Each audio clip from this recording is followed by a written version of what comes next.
sejahtera, salam persekutuan di dalam kasih Tuhan Yesus Kristus yang memberkati kita pada pagi hari yang berbahagia ini. Bapak Ibu yang diberkati oleh Tuhan, pada pagi hari ini saya akan menyampaikan pesan Tuhan kepada kita dengan tema Tuhan sedang membangun umat yang layak. Lukas pasal 1 ayat yang ke-17 berkata, Ia akan berjalan mendahului Tuhan dalam roh dan kuasa Dia, untuk membuat hati bapak-bapak berbalik kepada anak-anaknya, dan hati orang-orang durhaka kepada pikiran orang-orang benar, dan dengan demikian menyiapkan bagi Tuhan suatu umat yang layak baginya.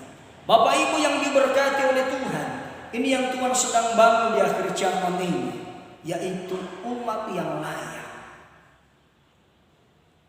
Siapakah umat yang layak yang dimaksud oleh Tuhan, yang Dia bangun dan dipersiapkan oleh Tuhan? Mari kita belajar bersama-sama untuk kita mengerti. Dan apakah saudara dan saya sudah masuk menjadi umat yang layak baginya untuk dibawa ke kota yang mulia, Yerusalem baru? Yang pertama adalah umat yang membawa damai. Matius pasal 5 ayat yang ke-9 berkata, Berbahagialah orang yang membawa damai, karena mereka disebut anak-anak Allah. Orang yang membawa damai kepada sesama sama dengan jadi berkat bagi sesama. Satu contoh yang menginspirasi kita Bapak Ibu, yaitu Maria yang pergi ke rumah Elizabeth membawa sukacita. Kita baca bersama-sama Lukas pasal 1 ayat 39 sampai 45. Beberapa waktu kemudian berangkatlah Maria dan langsung berjalan ke pegunungan menuju sebuah kota di Yudea. Di situ ia masuk ke rumah Zakaria dan memberi salam kepada Elizabeth. Dan ketika Elizabeth mendengar salam Maria, melonjaklah anak yang di dalam rahimnya, dan Elizabeth pun penuh dengan Roh Kudus. Lalu berseru dengan suara nyaring, Diberkatilah engkau di antara semua perempuan, dan diberkatilah buah kandungan. Siapakah aku ini sampai ibu Tuhanku datang menjumpai aku? Sebab sesungguhnya ketika salammu sampai kepada telingaku, anak yang di dalam rahimku melonjak kegirangan, dan berbahagialah ia yang telah percaya, sebab apa yang dikatakan kepadanya dari Tuhan akan terlaksana. Bapak Ibu yang diberkati Tuhan, Maria membawa berkat yang luar biasa, yaitu membawa damai kepada Elizabeth. Jadilah seperti Maria yang membawa damai kepada sesamamu, maka saudara dan saya disebut umat yang layak.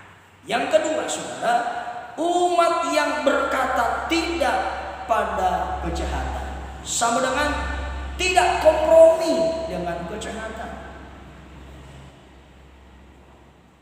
Amsal pasal 1 ayat yang ke-10 berkata, Hai anakku, jikalau ada orang yang membujuk engkau, jangan menolak.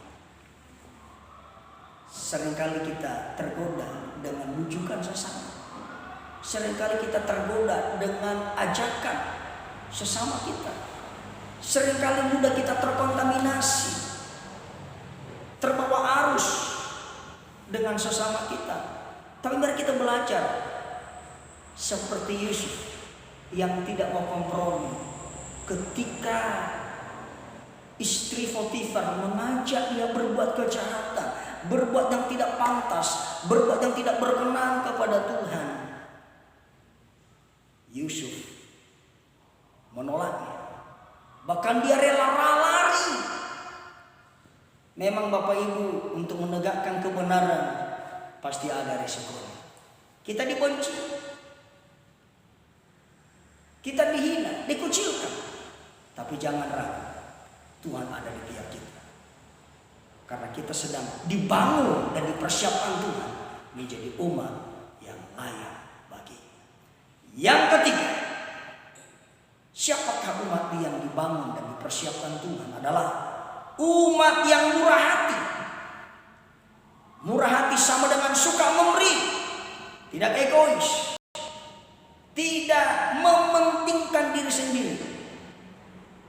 Contoh jemaat Makedonia yang walaupun mereka miskin, dalam 2 Korintus pasal 8 ayat 1 sampai 5, sekalipun mereka miskin secara ekonomi, secara dunia, tapi dengar baik-baik, mereka sangat kaya dalam memberi.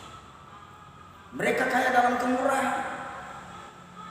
Maka jemaat Makedonia jemaat yang dipuji oleh Tuhan, jemaat yang dipuji oleh Rasul Paulus, karena mereka menjadi jemaat yang suka memberi. Jadilah jemaat, jadilah umat yang suka memberi. Amin. Yang keempat, Bapak Ibu, siapakah umat yang layak dan dipersiapkan Tuhan?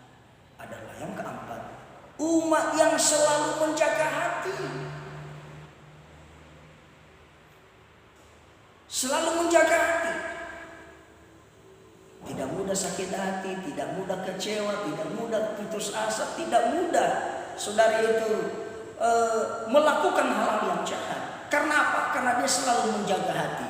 Amsal pasal 4 ayat 23 berkata begini, jagalah hatimu dalam segala kewaspadaan, karena dari situlah terpancar kehidupan. Mari kita jaga hati kita, karena hati adalah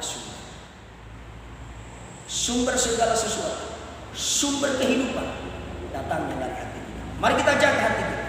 Dan yang terakhir, yang kelima adalah umat yang senantiasa mengandalkan Tuhan.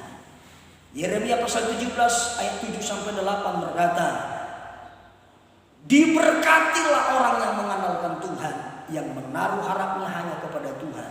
Ia akan seperti pohon yang ditanam di tepi air, yang merambat akar-akarnya ke tepi batang air, dan yang tidak mengalami datangnya panas terik, dan daunnya tetap hijau, yang tidak khawatir dalam tahun kering, dan yang tidak berhenti menghasilkan buah.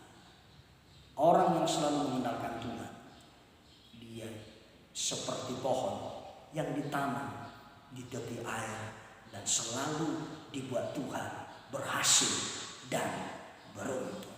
Ayo Bapak Ibu yang diberkati oleh Tuhan, siapkan diri menjadi umat yang layak bagi Tuhan.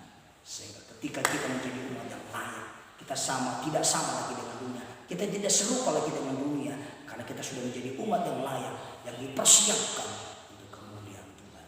Tuhan Yesus memberkati kita. Shalom.